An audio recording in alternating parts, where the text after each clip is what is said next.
Hello, Glitterjaw listeners! We want to hear from you. During the month of May, the Glitterjaw Queer Podcast Collective is seeking your feedback about the shows we create, our collective as a whole, and your podcast listening habits. Head to bit.ly/Glitterjaw Pod Survey to share your feedback. At the end of the survey, you'll also have the option to share your email address for a chance to win a $50 gift card, courtesy of the collective.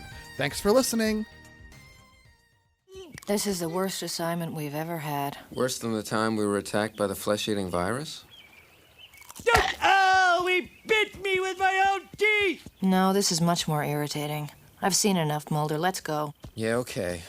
But somewhere out there, something is watching us. There are alien forces acting in ways we can't perceive. Are we alone in the universe? Impossible. When you consider the wonders that exist all around us. Voodoo priests of Haiti, the Tibetan numerologists of Appalachia, the unsolved mysteries of unsolved mysteries. The truth is out there.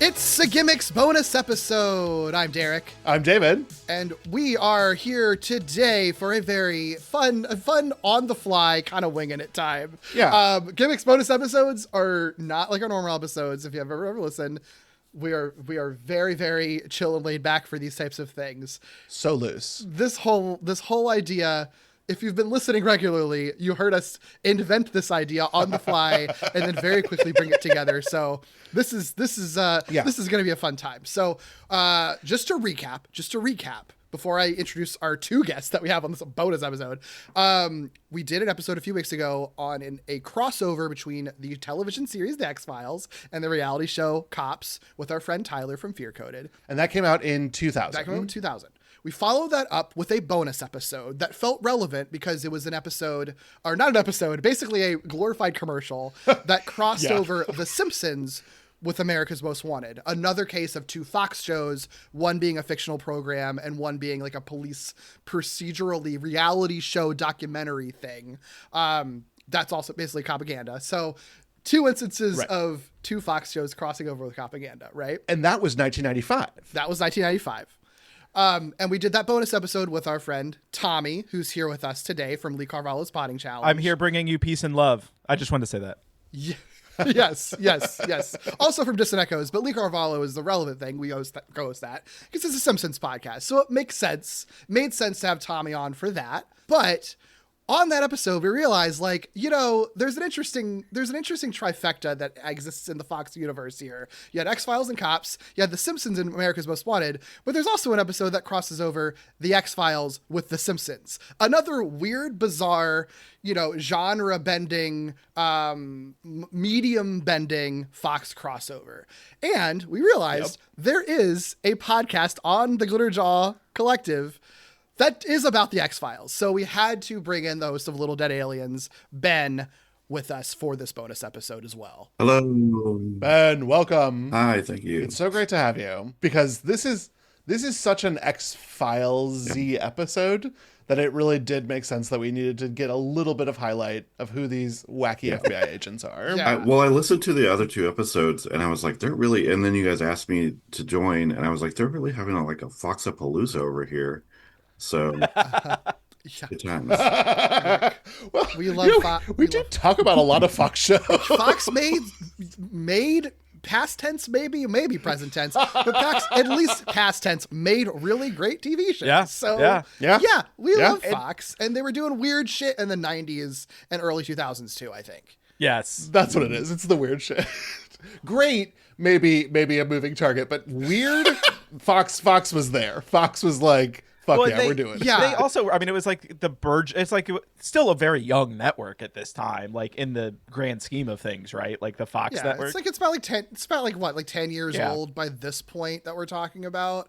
So yeah, and there's still, I think there was still in the, you know, by the mid 90s still considered like the edgier of the networks and stuff like that Sure. too. So they could do this sort of medium genre blending type stuff.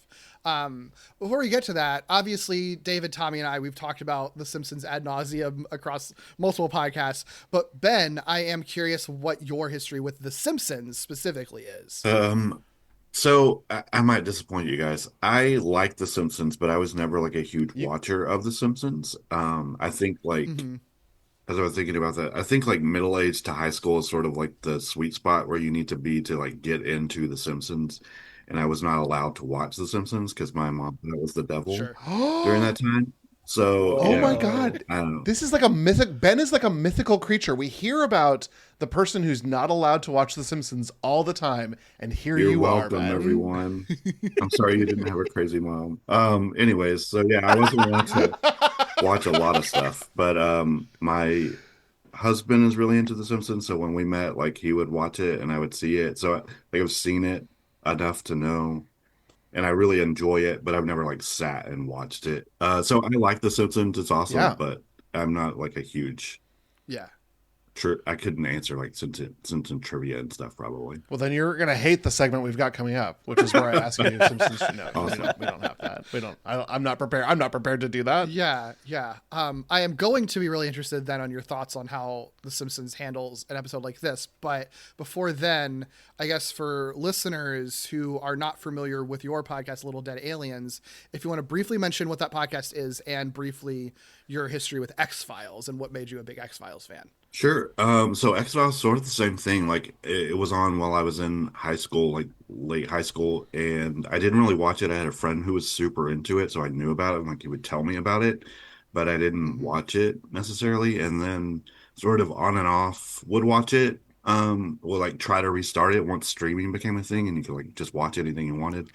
Um, and then in 2023 is when I just watched through everything, through like 2024, and then became a huge fan and had the idea for the podcast, which I do now, Little Dead Aliens, which is I just watch months of the week episodes of the X-Files and then give horror movie recommendations based on those episodes. Nice. Tommy, I don't really know this. What's your history with the X-Files specifically? Oh, I thought you were gonna say you didn't know my history with The Simpsons. I That would have been a funny. That would have been a funny bit. Would be pretty rough. That would have been really funny. Like, you know what? It's funny. We do this podcast. We've never actually talked The about Simpsons, that. Yeah. No.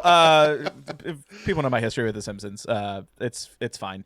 The X-Files, however, I have. So my parents were obsessed with the X-Files. I think when it was like first premiering and everything like that, I was a wee lad who was a very scaredy child, and there's a couple moments that I distinctly remember. One was this is a tangent, but it's gonna go somewhere. But I remember watching Child's Play at a cousin's house, and very like way too young. Then I remember the X-Files coming on like late at night, and my parents like watching it like around the time that I was like supposed to go to bed, and like for whatever reason it scared me way more than anything else. And I remember like cry to the point when like the theme song would come on, I was like crying, and my parents were like, you literally watch Child's Play at your cousin's house, why can you not watch this? Why is this so upsetting to you? Like basically they weren't like that mean about it, but it was basically that. But the specifically, yeah. I think the episode that scared me was I watched and I think I might have mentioned this to you, Ben, at some point, but the episode that like terrified me was, I think it was the episode Elegy that opens up on like a bowling alley and like someone is murdered, and it was like a serial killer episode. And yeah. I remember that and like seeing the blood on the mirror that says "She is me," and like that just like I was just like, I'm out. I'm done. This is too much for me. I don't know what's going on. The mechanisms like and maybe this didn't even happen in the episode. Maybe I just made it up in my head. But I feel like I remember someone being like strung up or dead in like the bowling alley mechanism. Yeah. That definitely That's happens. what scared the crap out of me. And honestly, I haven't watched much X-Files since then. Wow. That's so funny. Yeah. That and like that kind of a I don't want to say that that's like a forgettable episode. That's not an episode that like a lot of people refer back to. So it's funny of all the episodes, it's the one with the bowling alley and the ghosts. Yeah. That's just so funny to me from the season that is airing at the same time as the Simpsons episode, though. Funny enough. Absolutely. We're in season 4. It like X-Files is on its like tear. Yeah, dude. My arguments it has always been like season. I mean, I don't think most people disagree with this, but like season 3, season 4 of X-Files is peak X-Files. Like it is. Yeah. And I think so it made a lot of sense for if the Simpsons is gonna do some X-Files thing, it's gonna be around this time period where it is at not only its height of popularity, but also its height like critically and like just considered to be a really good show and just like banger after banger in terms of episodes, honestly. And we're not in a slouch season of The Simpsons either. Oh, we're no. in season 8 of The Simpsons. We are sort of firing on all cylinders. This is the year after Who Shot Mr. Burns. Just for some context of the other things that we've talked about Simpsons related. Yeah, I mean, this is this. I wouldn't fault anyone for saying like this is their favorite season of The Simpsons. Like it is a incredible. This has some of. I mean, every single episode in this season is like a banger. It's like a no skip season. There's not a miss. Yeah, a lot of people refer to this as like the last season of the Golden Age. Too, which is like incorrect. That is but I can but I understand. A lot of people even point to this episode as being like, I've heard people make the argument that this is one that they feel like is kind of the prelude to the show going downhill because it goes so hard on crossing on just sort of the madness and like a television promotional crossover type of thing that they don't really do cynically. I don't totally agree with that, but I have specifically had people tell me that. It's like, I feel like the Springfield Files was when the show crossed the line and went too far. And I'm like, that's when you think the show went too far? Weird line to draw. Ridiculous. Weird line to draw. Yeah. After literal space coyote from the episode previous. Right. But that is what we're talking about. We're talking about the Springfield Files, which was season 8, episode 10 of The Simpsons, which aired January 12th, 1997. This is an episode that is in the Oakley and Weinstein era of the show, or the Oakley and Weinstein era of the show. Mm-hmm. But this is one of those cases where we've talked about this on Lee Carvalho before, where they'll sometimes have like previous showrunners out of a satellite office show running individual episodes or collections of episodes. So this is an episode that was show run and conceived by Al Jean and Mike Reiss, which makes a lot of sense when you hear it, because this is an episode that feels very much like The Critic. It feels very pop culture parody centric, like Jean and Reiss's stuff is. It feels very Marge versus the Monorail, honestly, is what I was getting. Like the wacky pace, and that there's like barely a plot to this episode. It is just a way to have just tons and tons and tons of jokes and a Leonard Nimoy guest appearance in it, you know? It's almost giving Treehouse of Horror a little bit like, because this is they haven't done like an anthology episode yet. Like the Tales from the Bible or whatever will come. Seasons 9 and 10, I think, is when those start to pick up outside of Treehouse. And there's so much big breaking of reality that you just are allowed to accept as part of all this. But it doesn't feel like, Alec Baldwin, what are you doing here? Right. So it doesn't feel like that sort of guest star. It is sort of unique in that way. This is truly two characters from another Fox show are coming on to interact with The Simpsons. Yeah. And Leonard Nimoy. Yeah, it's I think it's what makes this interesting. We're going to get into it, but I think what's interesting about it, the reason we're talking about it obviously, is that it's the thing that is billed and ostensibly a crossover between the X-Files and The Simpsons, where Mulder and Scully, voiced by David Duchovny and Gillian Anderson, play Mulder and Scully in an episode of The Simpsons where they're investigating an alien or an alleged alien that Homer says that he has seen. Just like any episode of the X-Files. What I think does make it interesting that we can have a little conversation about is like how effective it is as an X-Files crossover, considering they're not actually in the episode a lot. It's for a small section. No. And this is also kind of like a parody of the documentary series In Search Of, hosted by Leonard Nimoy as well for some reason. So we can have a conversation on how this works as a X-Files Simpsons crossover. But that is definitely what it was billed as and pitched as and conceived as. Yeah.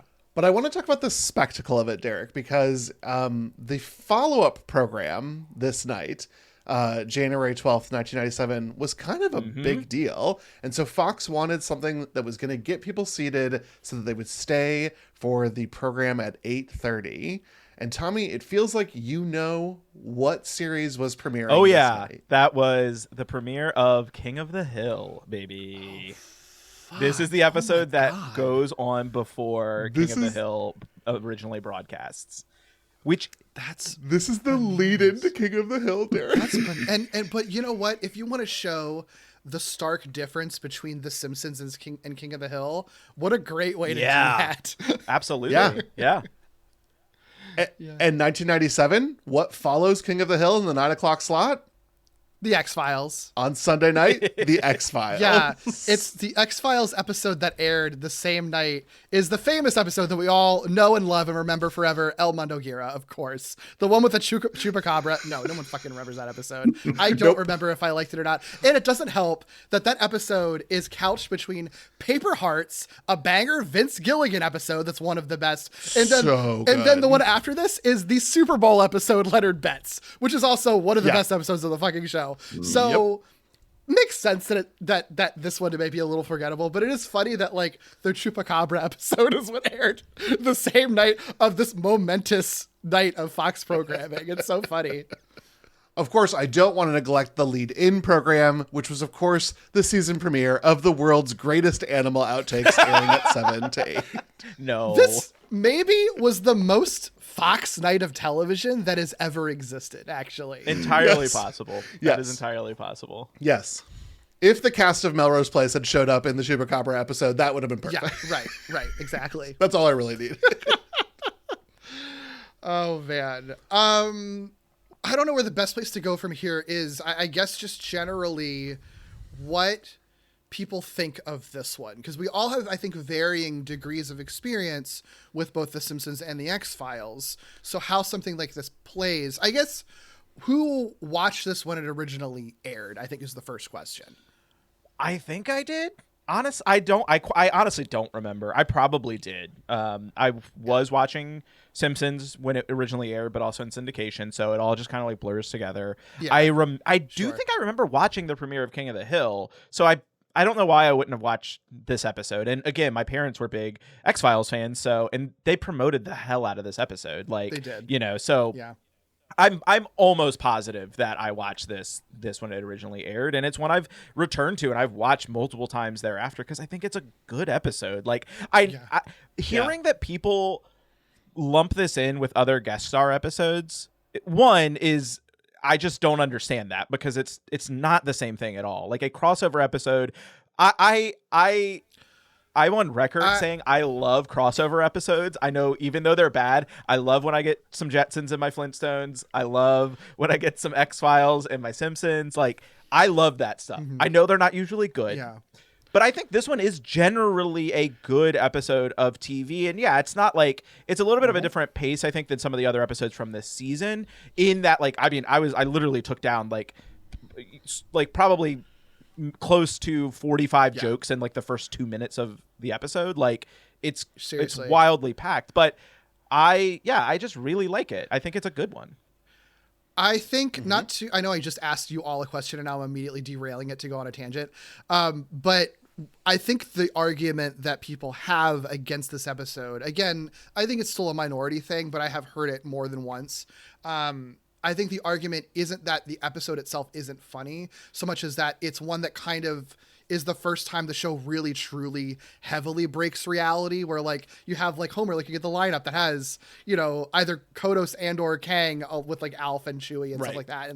And Marvin the Martian, like and is like, and the sort of cynical crossover thing where previously when they tried to do a critic crossover, Matt Groening was like, no, absolutely not. I'm taking my name off. And this one, everyone's sort of like, well, it's a fun little Fox show. Let's just do it. Right. It's popular. Like, I think people feel just more cynical about the direction the show is taking, where they'd be more willing to sort of break the reality of it more willingly and do more cynical kind of cash grabby things. Again, I don't agree with that because I think that this episode has a really great approach to what they're doing. But I think that's the argument people make, that it's more kind of foreboding of what the show becomes after it, not so much that the episode itself is a problem. That it's like it becomes a problem when the show starts doing more things like this more heavily and more cynically, I guess.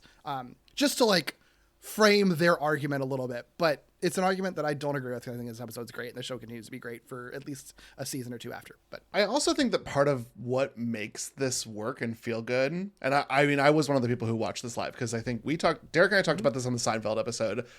When this was all on the air, if I did not watch one of these programs, I couldn't talk to other boys at school.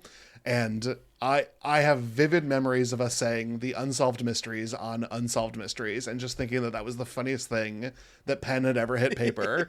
And it's like an okay joke now, but when I was a teenager, that is the height of comedy. yeah, I also was a watcher when this aired. I do remember this being very hyped, and my parents were excited about it.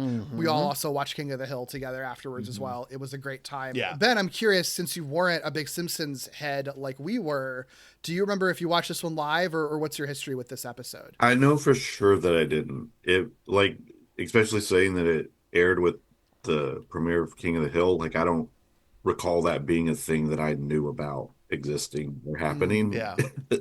I would have been a freshman. You said this was a Friday night. Sunday. Oh, Sunday okay. night. So I was at church. Well, Unfortunately, this was our church. This was our church, Ben. So welcome, welcome. It's a big tent. The Church It's of a the big tent. Crossover. yeah, Peggy Hill would never. it's better. It's better. A bunch of heathens and Promise. deviants over here. Yeah. I do think that Anderson and Duchovny though are okay, so season 4 of the X-Files, when this airs, they've done a couple of comedic episodes, but not like Not where they would go most later in the famous show. Yeah. Yeah. But they're both funny actors. Yeah. I mean, Duchovny almost exclusively did comedy after the X-Files. I don't think about Duchovny in like a dramatic role post X-Files. He does like a ton of comedies. Yeah. Yeah, he did Californication, which I think is like a comedy drama. Drama. Yeah. And but he plays like an exaggerated character, yeah. like in that, like playing just like David Duchovny didn't go on to be a leading man in anything but the X-Files unless it was a comedic thing. Right. Yeah. Right. Yeah, that's what it is. But whereas Anderson, of course, Yeah, she does that. She can do anything. Queen. Yeah. And comedy, and she does comedy. I actually have a question for Ben. Just since you didn't watch this live, where does this fit in with like a rewatch of the X-Files potentially? Do you ever like put this on like when you're watching like the X-Files season, being like, you know what, this is kind of in the catalog too? No, I honestly didn't know it existed. This is the first time I've watched it. It was this. Yeah, Bob dropped. Wow. I didn't know that. yeah. But I'm so happy. I'm so happy that we're friends with you. Okay. I'm just so happy right now. Because that just opens a whole line of questioning I have now. So this is your first time watching it. Like what did you know? So did you know anything about what this was going into it, or just hear us tell you like The Simpsons and X-Files do a thing, watch it, and like that's the extent of your knowledge of it going into it? Yeah. That's amazing. Perfect. Now the Incredible. second bomb that he's gonna drop is, I'm never watching this again. I hated it. It was the worst thing I've ever watched. Which actually, No. What okay, then watching it now for the first time in 2026, so like obviously far away from like the X-Files being a cultural like, big hit that everyone's watching collectively with the Simpsons, like watching it now out of time as a Simpsons episode, what are your general thoughts on it as an X-Files fan? It was a lot of fun. I enjoyed it. I thought it's definitely more a Simpsons episode with the X-Files characters in it than anything else. But yeah. As you guys mentioned, like Mulder is funny. He makes jokes all the time. Like he's more sarcastic, especially towards and with Scully. But I like that this is like a parody of who people think Mulder is. Yes. Right. Rather than like a accurate portrayal of Mulder. And I mean, same with Scully, but it's when he does his little like kind of pontification at the end, it's like Mulder, it's not very Mulder, but it is precisely Mulder. So, Yeah. Yeah. but yeah, I really liked the episode. It was a lot of fun. I will probably watch it again Hell at yeah. some point. But yeah, it was good. And It was it's good. funny because they are caricatures Yeah. of their characters, but while Mulder's pontificating, Scully is like checking her watch and rolling her eyes. And 3 years later, that is what Scully will do in the X-Cops episode. Yeah. Like that is Scully. Unscripted. It's also funny too because I listened to the commentaries before we recorded the commentary of this before we recorded, and one of the things that was in as someone who doesn't have as much of a background with the X-Files, I mean I know it through cultural osmosis, so like I feel like if you know the X-Files through cultural osmosis, then like these characters work perfectly, right? Like Right. you don't need to know much more else about them. But what I did think was funny was Matt Groening in the commentary talks about how he hadn't actually started watching the X-Files until they made this episode, which Oh yeah. maybe not be true. He might have just been saying that. If that feels really hard to believe, but maybe that's the case. But he was very much like he was talking about how like he was originally like, why are you not getting more out of these actors? Why are they so flat? Right. And it's like, but that's just their characters. Right. Like that's, and so that gave me like some really fun context too, because like, I know how like obviously level they are, like again, through cultural osmosis, but hearing him talk about that and then, you know, thereafter watching the show and kind of realizing, oh, it just fits the character was very fun. Yeah. I also just want to mention real quick because I do think it's interesting. The episode was written by Reed Harrison, and this was his first Simpsons episode. He was more of a writer on The Critic, which I think makes sense if you're gonna because this episode feels very different from a normal Simpsons episode. So getting a critic writer to write on this and then it ends up being his first one. I don't think he doesn't write another one until like season 19. Then like he's not a regular stay, but I do think that helps this episode almost feel very distinct and have a very different pace to it. And the director was Stephen Dean Moore, who has directed a whole bunch of episodes. He directed my favorite episode, Marge You're Not Proud, in addition to a whole bunch of others. Well, and Reed Harrison also wrote this as a spec script for The Simpsons. Like this wasn't like he wasn't on like the writing staff or anything like that. He was as a spec script. Also, just wanted to call out, just because it's a Virginia connection, he graduated from William and Mary, which is really fun. Oh, yeah. I didn't know that. Yeah. I love that. Not a Harvard guy. Yeah. Not a Harvard guy. Exactly. Somehow. Yeah. Made it through. Love it. Love that happens. I do like that they originally hired him for The Critic. They were going to have him write a season 3 episode of The Critic. That was their intent. Oh, whoops. Whoops. Sorry, well. buddy. Yeah. So I guess he wasn't a critic writer. He was an almost critic writer. Yeah. Yeah. So, I mean, what do y'all think of the entire setup and premise for this as a reason to involve the X-Files? I don't think I watched the Leonard Nimoy In Search Of program. So this is like my cultural touch point of this. I almost regret saying this on air, but my introduction to Leonard Nimoy as a person was the Marge versus the Monorail episode. It would be later in adulthood that I would understand who Leonard Nimoy as Spock was really in a broader way. Yeah. But like many things, The Simpsons introduced me to things like I hadn't seen Citizen Kane, but I had seen 600 references to it from this stupid show. Yeah, the frame story part of it is odd. I think it's the Leonard Nimoy thing. It does make me feel like, and I did not re-listen to the commentary, so I don't remember if they talk about this or not. You might be able to tell me, Tommy. But like, it feels almost like the Leonard Nimoy part of it is there to add a little bit of a buffer, so it doesn't feel too much like a crossover, you know. Like a proper X-Files crossover to like distance it so it's not all X-Files all the time, maybe? Yeah, I actually don't remember what they said about that on the commentary, but yeah, I didn't watch that show, but I did watch all the other shows like that, like the Unsolved Mysteries, the Beyond Belief. That was the one that like I just thought it was sort of a little bit of a parody of that sort of, but I didn't even realize that the Leonard Nimoy show even existed.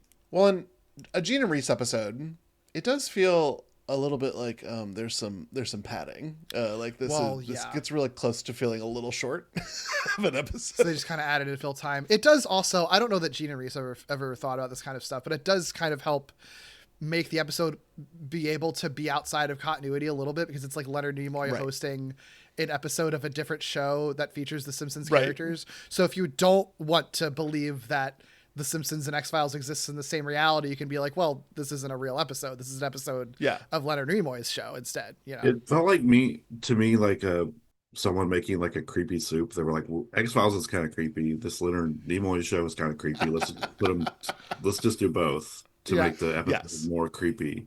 Because there's not much of a correlation there. Yeah. Besides, they're both being sort of mystery. Yeah, he's like, Leonard Nimoy is always funny though. Like when he's in this, so they use him really well in it. So I'm not mad about it. And the entire opening monologue that he has is so funny. Hello, I'm Leonard Nimoy. The following tale of alien encounters is true, and by true I mean false. It's all lies, but they're entertaining lies. And in the end, isn't that the real truth? The answer is no. It's all lies, or it's true. They're true lies. Yeah. Oh, right. Yeah, it's a really, I don't mind the frame story aspect of it, because I think it does just add to the allure of like, if people, whatever Simpsons canon is, if people wanted to argue like, this isn't canonical because it's a frame story within the Simpsons world, but isn't actually in the Simpsons, whatever. But it doesn't, none of that matters. And I kind of love that, right? Like I kind of love how a little nonsensical it is. Like this is pre when they're like really getting into the era of like, we talked about this on like a recent episode of Lee Carvalho of like, you know, the Adult Swim effect and like more adult animation stuff coming, and like they're being influenced by that. This is like distilled Simpsons wacky in a way before it's like influenced by other adult animated stuff, even though it is still, because you have like the Critic and everything else kind of going on with it. And I think the Critic had been canceled at this point, right? If I don't remember if it had been 97. So, either way, like it does feel like a different sort of wacky than you get a little bit in seasons, like a little bit further than this, and so I'm fine with it. I think one of the things that surprises me about rewatching this is that I forget about the big things that came from this episode that are not the X-Files things.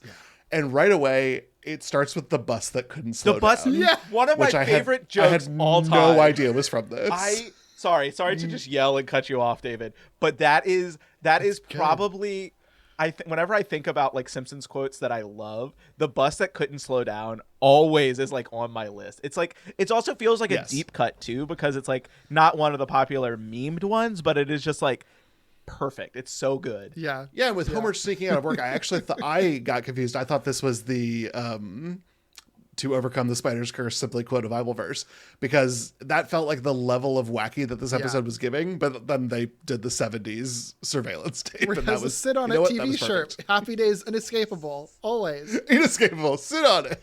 Yeah, but even with all of that stuff, I think that one of the things that I'm so impressed by rewatching this episode is just the entire vibe of it. Like the soundtrack from the get-go is much spookier, and it's like, it's not exactly riffing on Mark Snow's X-Files soundtrack, because I use a lot more piano and stuff, but they are riffing on like just general like spookier, creepier, paranormally sounds throughout it. Like no other episode of The Simpsons sounds like this one, which again I think makes it feel a little more like a Treehouse episode than a regular Simpsons episode. What are your plans this weekend, Smithers? Something gay, no doubt. Just shocked. I had no idea that was in the Springfield Files.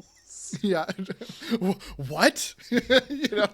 Mothers lock up their daughters. Yeah, but it's also like on the town. It also is like not, because, and again, we've been mired in some of the later Simpsons seasons. It's not like a mean-spirited gay joke as much as it's just it's just a funny play on words. You know what I mean? Like, I appreciate that. Yeah. They really do pack in so many jokes at the beginning here. There's also, they have like the Donkey Kong and the Waterworld game right at the get-go of this. So good. And so good.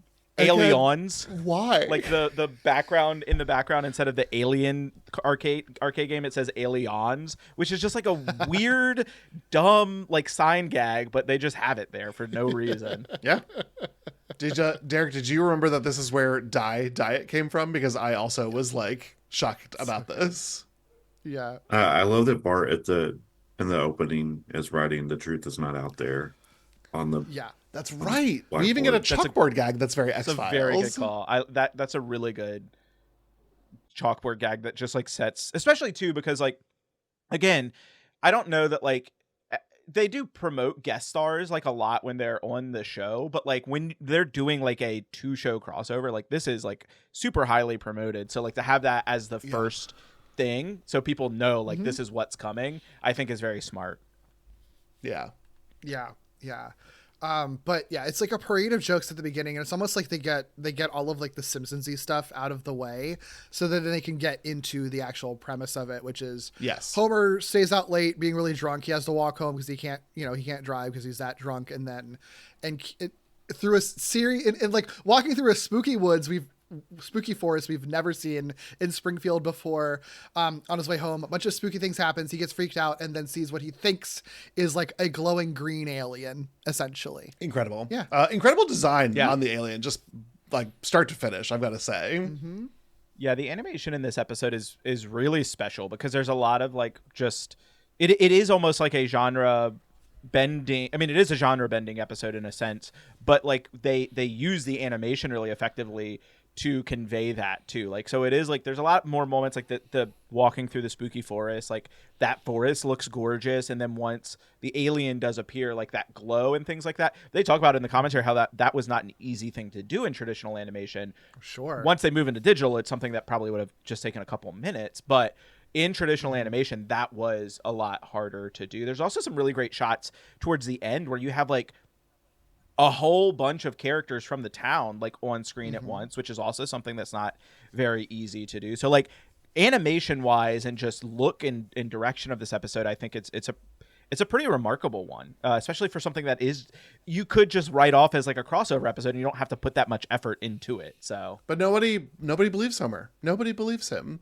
Yeah, except Bart. Towards at first he says he's an alien from Uranus, which is a solid Bart joke. Great Bart joke. Yeah. But obviously that's kind of how it ends up getting intersected with the X-Files, because Mulder hears about, a man reporting to have seen an alien. And so we actually see Mulder and Scully in their office. And I think a really spot on recreation of the office from the X-Files that they're in. Yeah. Yeah, Ben, you've spent a lot of time in that basement. How did you feel about the Simpsons version of Mulder and Scully's office? I liked it. I liked the like J. Hoover and drag poster that he had. It's great. Is that X-Files accurate? Yes. Yeah. I wish like Mulder could like throw darts at it. Yeah, no, it was good. I really liked it felt right. Yeah. The entire way that scene goes down is so funny because it's like the most uber heightened version of a typical like Mulder throws down a folder and tells Scully we got to do this. Look at this, Scully. There's been another unsubstantiated UFO sighting in the heartland of America. We've got to get there right away. Well, gee, Mulder, there's also this report of a shipment of drugs and illegal weapons coming into New Jersey tonight. I hardly think the FBI is concerned with matters like that. But it's just like, it's so silly because it's just like, it's literally just a guy in the middle of, in a random city who just saw an alien, and Mulder's like, we have to investigate this. And Scully's just like, well, there's a shipment of drugs and illegal weapons coming into Jersey tonight. And Mulder's like, oh, I hardly think the FBI is concerned with that. It's such a great line reading. It's so good. So good. I mean, we talked a little bit about it when we talked about cops, but like, Mulder and Scully are cops, yes, but this feels like it's getting at the truth of the matter in that they are a fictional FBI agent pair. Yes. It is a different FBI. But it is. I mean, first of all, ACAB includes Mulder and Scully. We all agree. But also, I'm joking. Also, though, I think it's very funny. Like that is a very like, because like to me, like I don't think as a kid I knew what the FBI did outside of what they show in the X-Files. So just being like, the FBI investigates aliens. Okay, yeah. Seems like a cool job, actually. Seems really Maybe I want to cool. join the FBI. Yeah, so like I think I that's want to go after monsters. Yeah, I think that's a fun like, and I don't think they were trying to be like that subversive about it, but to me, I think it's a very fun commentary on like, well, this is like the fantastical FBI, it's not really real. So. Yeah. It's also, I think, like, they're making the joke that I think anyone could observe about the X-Files, just sort of like, why would the FBI care about any of this, though? Like, and like, when you watch actual X-Files, there's like a lot of explanation for like, for how they're treated. And it's like, they're not actually really respected within the FBI or anything like that. But like, if you only casually watch the show or only have a casual understanding, it is just like, why would the FBI be pursuing random alien sightings? That doesn't make it like, so like they're making kind of like what a sort of general television viewer, those same observations that they will be making and turning it into a joke as like, what if this is actually how it was, Yeah. And I don't love a fat joke, but human Blipsy's flying saucer is pretty excellent. Yeah. So good. Yeah. Honestly, agree. I'm not always a fan of fat jokes, but they actually have a couple good ones, like Homer running on the treadmill and his jiggling being hypnotic. Always like it cracks me up. Like even just thinking about it. It's all in Anderson's delivery. And I know that on the commentary they were like, she was so flat, but Anderson's delivery of it's like a lava lamp is like so good. Yeah. Yeah. So yeah, they're obviously Mulder and Scully go to Springfield and that's where we just get the parade of X-Files Simpsons jokes for a while until they exit the episode. But one of my favorite things that's like funny because it is like genuinely like from X-Files lore is that Mulder's FBI badge photo is just him sexily posing in a Speedo, which is great because you have seen Mulder in like a red Speedo in the television series The X-Files. In season 2, he just wakes up in a hotel room. He was just sleeping in a fucking red Speedo. And everyone was like, sure, we're here for it. Mulder would do that. Yeah. Okay, I'm going to ask a dumb question because you said this is from X-Files lore. You don't mean that that's his actual FBI photo, right? No, it's not an actual experience. But here's the thing. I do think if Mulder could choose that as his actual FBI photo, that motherfucker would. Like, he absolutely would. Yeah. Yeah, he's hot and he knows it. Mm-hmm. Marge doesn't get a lot to do, Derek, and we're all Marge lovers here. But the whole "I stole a pen from the post office" thing, it's pretty great, Marge. Hello, can I help you? Agents Mulder and Scully, FBI. Is this about that pen that I took from the post office? I swear, I didn't know I put it in my purse. Then I was going to bring it back, but the dog chewed it up, and that just made things worse. Actually, we're here to see your husband about his UFO encounter. Oh, come in. The fact that her hyperventilating continues after they're like, we don't care about that. She's like, oh, good. Come in. It's great. It's so good. Yeah, so the delivery good. on that is perfect. What other things stand out about their investigation and the day that Mulder and Scully have to spend with Homer? I was gonna say we do get the smoking man in the corner when they're like interrogating him, It's which so is good. nice. Yeah. Because he doesn't do anything, which is he doesn't. Well, I guess he does. Sometimes he doesn't do it. Sometimes he does just stand in the background in some episodes. Yeah. That's real. Yeah. This is such a subtle thing, but like Scully in the show, in the early years at least, would occasionally just randomly wear glasses. And so when she's at the lie detector, she is just randomly wearing her circular glasses. Like, it's great. It's just a cute little detail. Yeah. I didn't even notice. It seems like they have a lot of like detail for things that like I wouldn't pick up as a non X-Files person, but like I can tell that the details are there. I think the big moment for me and like the investigation part that I think everyone probably has thoughts about, but the lineup of the aliens, including, like you mentioned, Derek, Marvin the Martian, I forget what it's called, but from the day the Earth stood still, Gort, Chewbacca from Star Wars, of course, and then Alf and King Andor Kodos. That they refer to that in the commentary as the most illegal shot in the show's history. Because they don't even use I don't remember his name, but the actual voice for Alf, they don't use I can't remember if they use a clip or they just use like a sound alike for it, but apparently the voice actor like later on is like, if you ever want Alf in the show again, just tell me and I'll do the voice. Which is very fun. he's always been so prone to be like, if Yeah. Alf is in anything, I am voicing him and no one else will.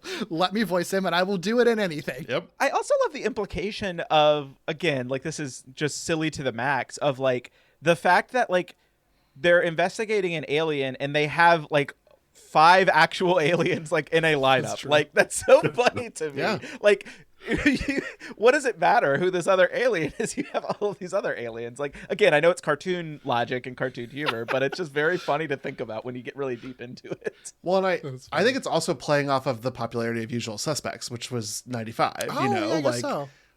seeing people in a lineup was sort of like the era. And, you know, Simpsons was always just a little late to cultural references. And so I got Usual Suspects vibes off of this too. That's good.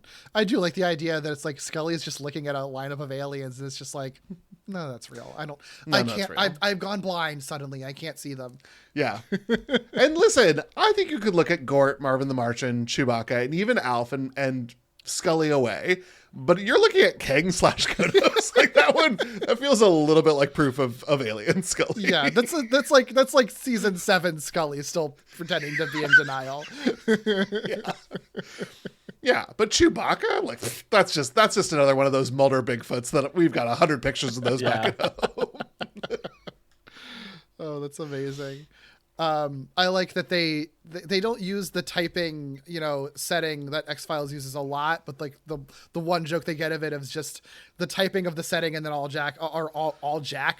work and no play make Jack a dull boy over and over again, which I think they get some mileage out of. I'm glad that they don't overuse that and just like they do it once and then they don't do any more jokes with it. Yep. Yeah. It's funny because even just seeing it once, I thought it happened multiple times in the episode. So like it's a great example of less is more some of the times in like storytelling. Because I like truly when you said they only do it once, I was like, is that true? I definitely thought it was more than that. But yeah, they only do it the one time. They show a lot of restraint. I think maybe you could argue a little bit too much restraint with X-Files stuff. Yeah, because I do think that Mulder and Scully exit the episode way earlier than I think that they should, personally. Agreed. I'm curious what you all think about what you all think about that, though. They did just kind of leave. They were like, well, bye. I mean, Mulder has this like sad moment about it, but Scully's just like, you know, well, it's back to the FBI. Let's go. Yeah, like the joke that they leave out on is good. I don't think that how they leave is bad. I do like that it's just like it's strictly it's just like this episode of the X-Files is fucking annoying. Like this is really annoying. Let's go home. We don't want to be here anymore. Yeah. And I think that's really like it's like, oh, even worse than the flesh-eating virus. And Scully doesn't say it's worse. She just says, no, this is much more irritating, which is really funny to me. So good. Like that's good. And then the Mulder monologues, like you can't do an X-Files parody and have David Duchovny and not have Mulder monologuing about something, even if it's not written in the same flowery way that Chris Carter would write it. It's still a Mulder monologue, and I do think that, and it's a great monologue. I think that's great. I just wish that it wasn't so early in the episode. It's like shocking that it's just like, well, hold on, I thought this is what we were doing, but they were barely there.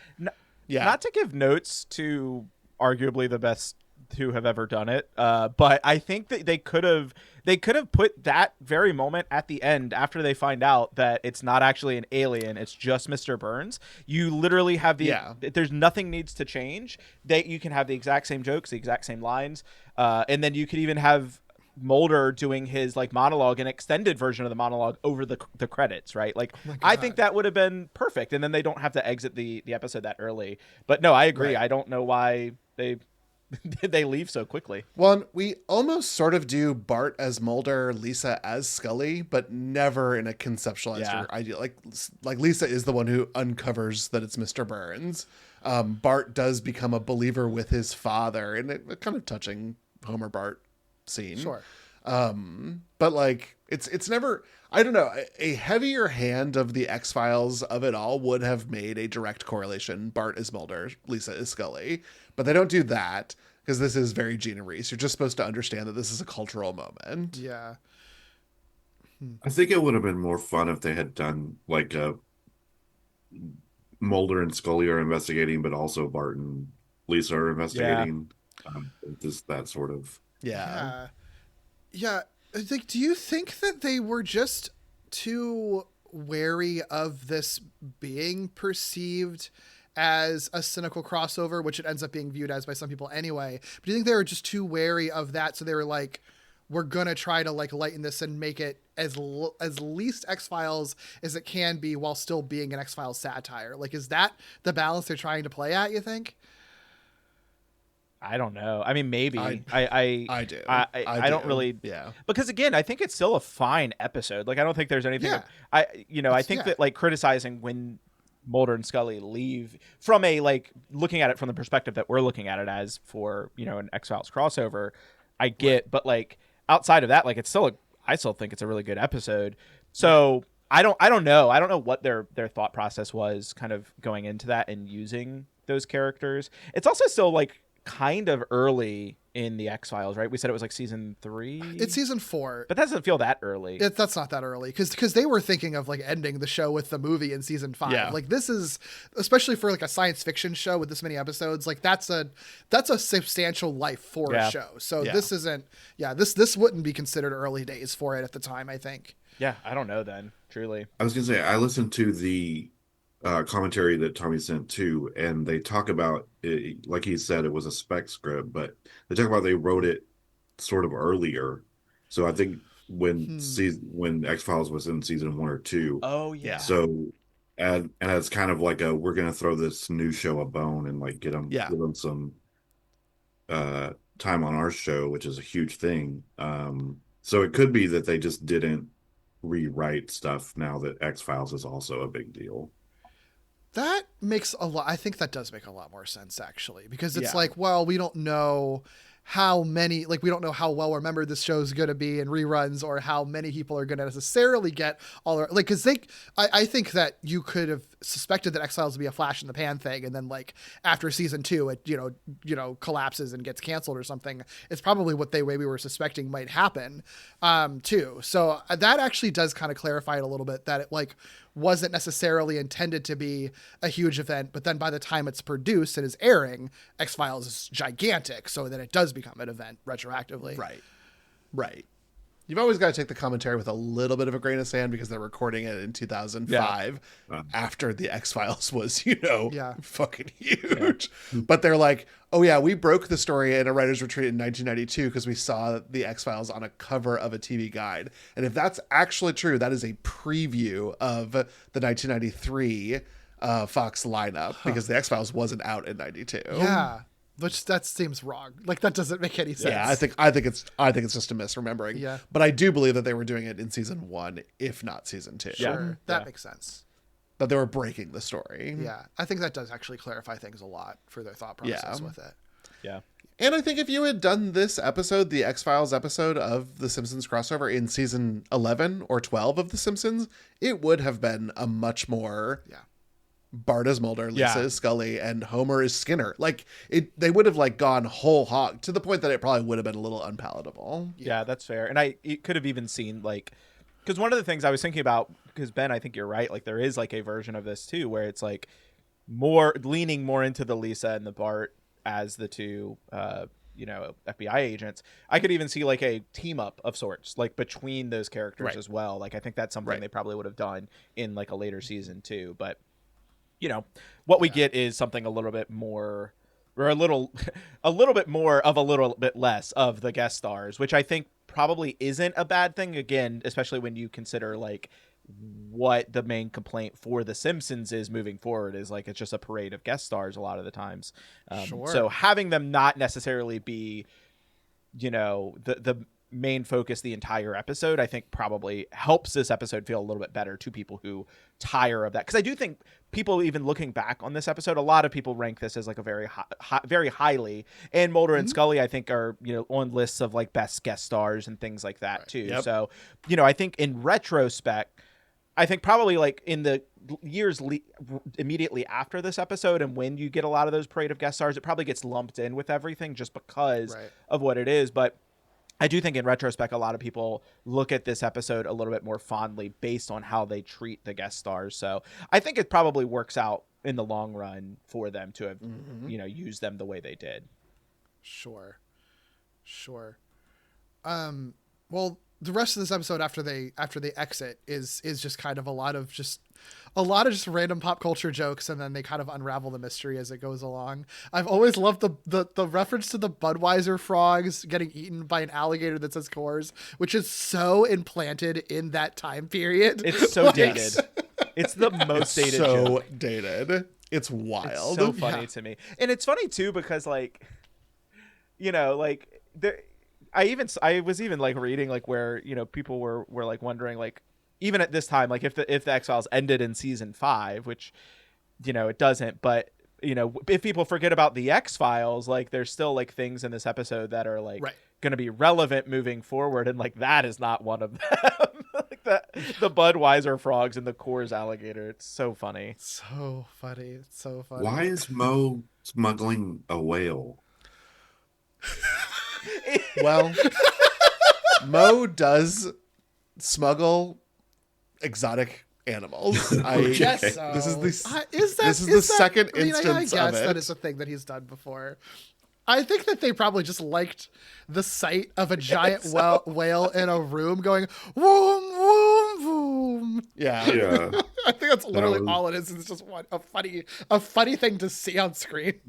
Yeah. And Hank Azaria voicing Mo to say, "Who knew a whale would be so heavy?" is pretty fucking funny. Yeah, that was good. The thing in the episode that made me laugh the most was when they turn on the alien and one of the guys yells, "Break its legs!" So, yep, that's Carl. Bring us Yeah, peace and love. Break its legs. Yeah. yeah, pretty incredible. Yeah, because eventually, you know, they do get proof on camera, so the entire town shows up. Because I also think that, like, I like that they make it specify that the alien shows up every Friday night, so they can make a bunch of like TGIF and Urkel jokes. But I think wasn't X-Files at one point was airing on Friday nights, right?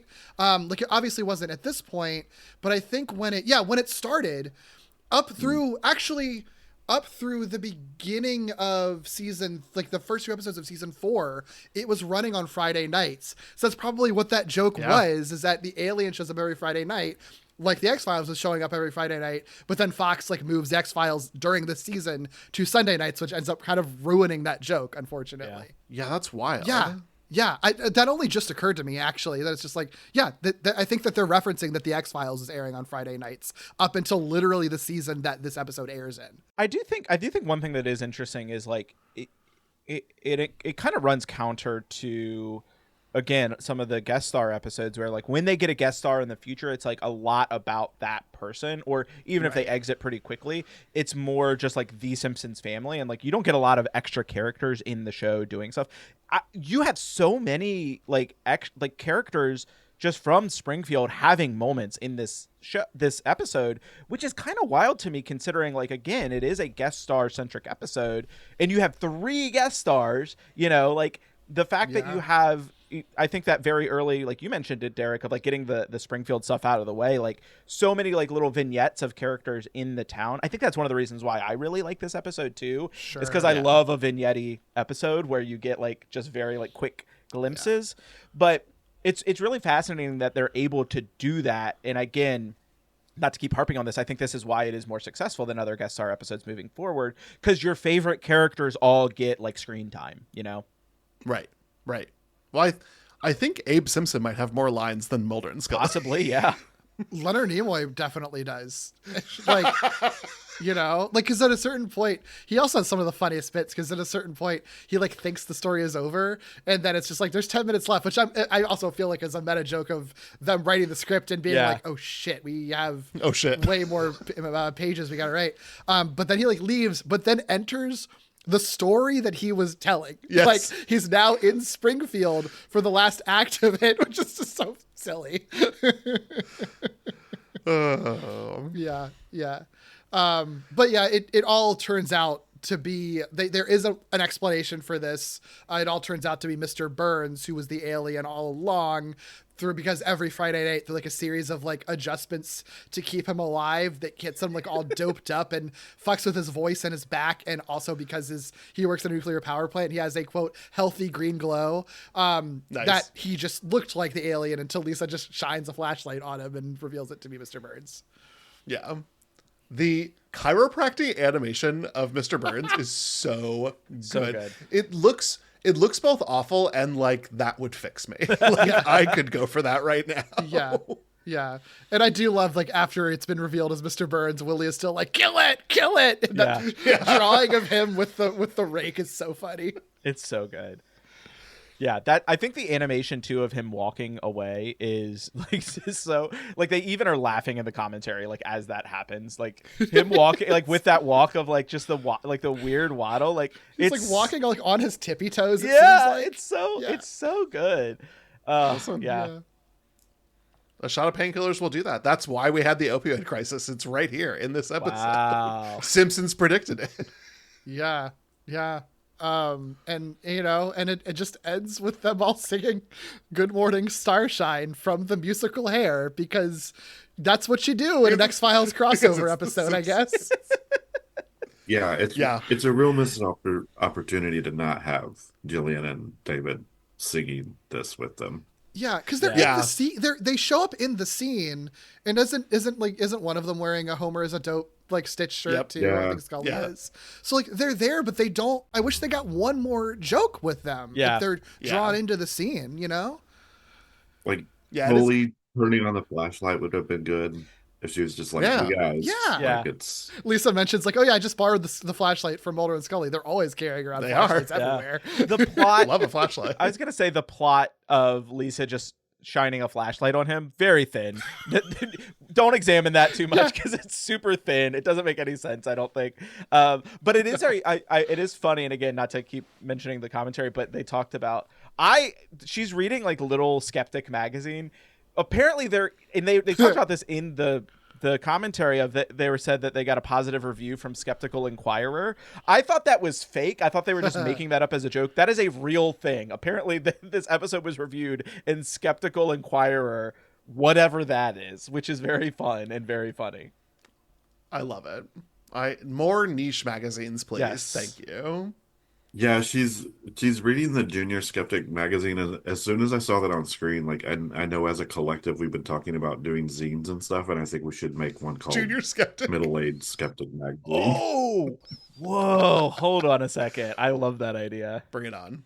Yeah. And I guess the actual ending is that the narrator, who's just like the squeaky voice teen, replacing Leonard Nimoy, just saying, "Keep watching the skis."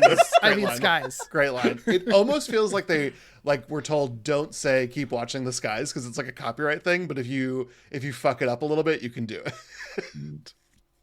A lot of just close copyright stuff in this episode. Yeah. We didn't even talk about the Philharmonics on the bus, you know, like with the strings Doing and the stuff like Psycho that, thing. you know, doing, I guess it's the music from Psycho, right? Yeah. They're doing the Psycho strings. Yeah. I like but the bit a lot.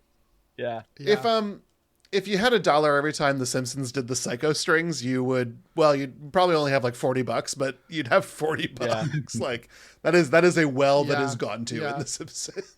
Yeah. It's a fun one though. It's really cool. Any other final thoughts about this and how it functions as a crossover with the Simpsons and X-Files? Ben, my question to you is, was this a Monster of the Week episode? Yeah. Or was this a mythology episode? No, definitely Monster of the Week. I mean, Mr. Burns is a cool alien. Yeah. And he's quite a monster. Right. I could see an episode of the X-Files, like maybe a later season episode of the X-Files that is kind of from their perspective, or it's like a comedy kind of episode where they go to a small town where there's an alien sighting and everyone is very wacky and weird and annoying, and they find out it was just like, it was literally just like a crazy old man, and the whole episode is just them just being annoyed by everything, and that's kind of the comedy. Ryan Coogler, lock in your millennial audience right now and recreate the live action version of this episode. Oh my God. Look, I think Dan Castellaneta would do this in live action. Like, so you could get some of the actual Simpsons actors to perform this. Not Harry Shearer. So unfortunately, no, sadly not Harry Shearer. Mr. Burns is out, but you can get someone to do a Mr. Burns impression for this. You absolutely could. Yardley Smith would be a podcaster and just do like a Lisa-like character. She's ready. She's got it in the pocket. Yeah. Yeah. I mean, I think it's just an effective episode, and I also think it works as a I know this is a bonus episode, but there's so many gimmicks in this episode. Like, you have frame story, you have crossover, guest stars. Like, there's a lot like packed into this one episode that I think it really fits the bill. Thank you all both. Plug your stuff, Tommy and Ben, for the listeners who might not be familiar with your work otherwise. You can find Little Dead Aliens at the glitterjaw.com website, and Blue Sky and Instagram is just at Little Dead Aliens. Yes. And you can find me. I have another show, Distant Echoes, a Star Wars podcast, which Star Wars also gets mentioned in this episode briefly. So look at that. Full circle. Yeah. He was there. You can find that is Distant Echoes, a Star Wars podcast on Glitterjaw as well.